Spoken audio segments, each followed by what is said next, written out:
this is a message for anybody that goes to Venn, is we're not really looking for the picture of the guitar. We're looking for the reference from the instructors. Right. Yeah, it really, and that's something that people don't realize. Good work habits, good work ethic, being on time, being a good roommate, and turning to help others when you have the time. That's the stuff that's very impressive to us.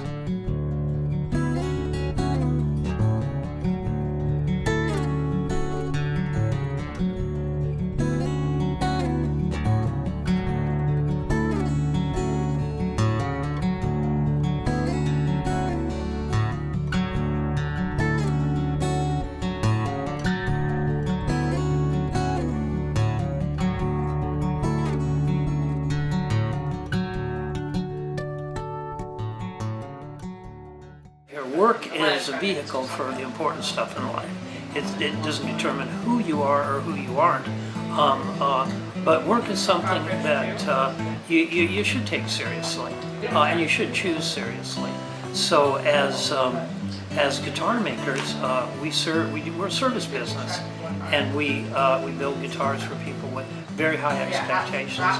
And so part of that would be timely delivery, consistent quality, and the ability to stand behind what we do and fix things and deliver accordingly. So the team has to have a discipline, or actually discipline sounds like a contrived situation. We want to work with people that have that same feeling.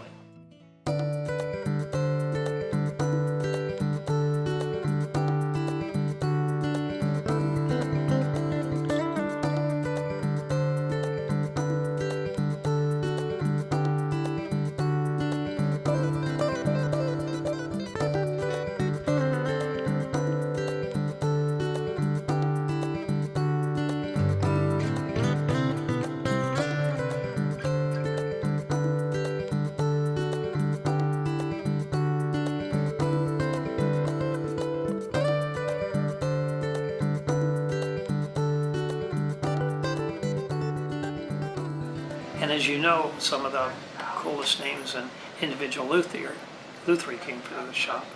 And then there's people looking for a career. So knowing what the expectations are, we can better serve the people that come in. But yeah, and also everybody else here is looking to each other for that kind of support. Right. It's like living on a boat. Right. You know, you don't hide anything here. Right. You know, it's close quarters.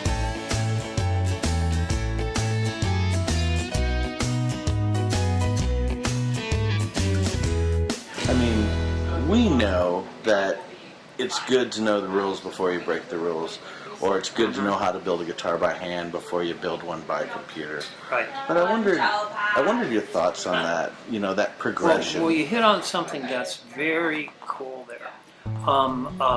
There's a difference between somebody that understands lutherie, guitar building, and knows how to do it without the aid of pre-made parts. Let's say it's a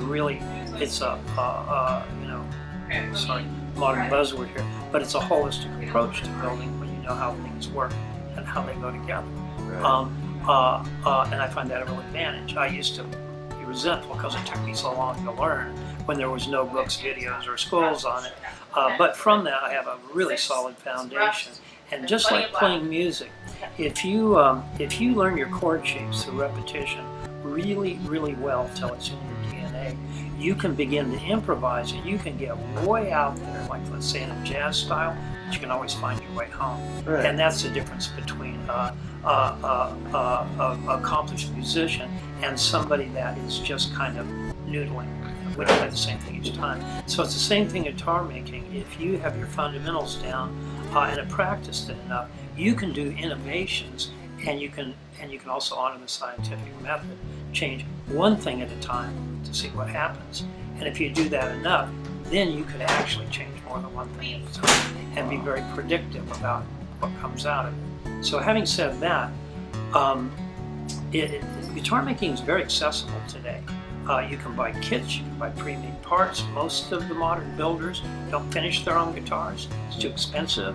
requires too much concentrated effort and Time talent. consuming. Yeah, and many people have their necks CNC'd elsewhere.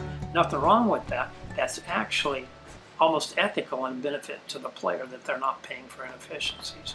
So I'm not judgmental about that. Now here's the funny thing. If you visit Martin's old factory, it goes back to the 1800s, you go in there and there's every machine that we would use today, and there have pulleys that hook on to a shaft and a clutch, and they go out to a steam engine in the back, and it ran power tools, and they use that to make parts and components. If you take the CNC, the mechanical technology goes back a couple of hundred years. It could run on a water wheel, and a skilled craftsperson could turn the cranks, repeat the motions, and make the same thing over and over again. Right. So it's not the tool that would send you off on the wrong track. So we arguably one of the first to use CNC in high-end acoustic guitar making way back in the early 80s because of the proximity to Silicon Valley and what was going on. We couldn't afford a machine, but I thought about it. At the same time, I was getting repetitive stress from inlays. Oh yeah. And I went, to be honest, just because I do this inlay doesn't make it better. It's a shape and design. And if I could do this automatically, it keeps me from hiring somebody that would hurt themselves. So with CNC, we never allow that machine to dictate our designs. In other words, we wouldn't allow the machine to do 75% of our intent and stop there. We also insist that it's our designs that dictate what we'd allow that machine to do. Right. So we use it very differently than the mass production factories. We use the CNC to do the work that requires no judgment, no artistry, such as fret slots. Right. To do it the first time, you feel brilliant when you calculate the scale, go under a magnifying glass, saw until you get your frets to stick in right, and it's a beautiful thing. But after you've done 200 of those, the thrill's gone. Yeah. You are going, there must be an easier way. There's another thing that happens with repetitive actions like that aren't purposeful, let's say, like after your 200th fret slotting, is your range shrinks. You go looking for something else to do. The difference between modern production of guitars and the violin masters, to go back a few hundred years, is the way to be efficient in mass production is to make precisely sized components so you can put them in assembly stations and they only fit one way. Training is good, no waste, get through quickly and get to the market at a low price. But because wood is so different, these exact size pieces, 10 pieces from the same tree right next to each other, the exact same size, are varying densities, and they will vibrate at a random frequency. So in precise pieces from CNC, you're throwing rocks at a piano, and your final results are probably not harmony. Right. Harmony is what allows sustain and the development of rich, colorful overtones. The violin masters compose their instrument of frequencies, like making a chord. So even though the shapes are very close, they tune them so that the instrument responds with sustain and colorful overtones. Oh, so you beautiful. can control the sound of a guitar, and you can make each one sound excellent, but it's horribly inefficient.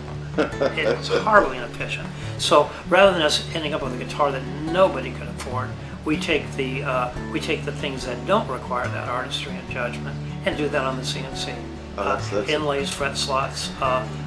When we have we do a Brad Paisley model, everybody wants exactly the neck he has.